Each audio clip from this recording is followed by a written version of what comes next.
In today's video, I'm going to show you how to find performance bottlenecks using Cursor. First, open your project in Cursor and identify the part of your code that feels slow. This could be a function, API call, or rendering logic.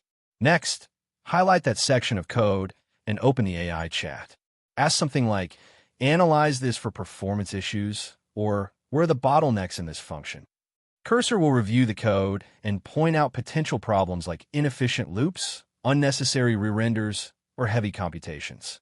It may also suggest optimized versions of your code, such as using better data structures, memorization, or async improvements.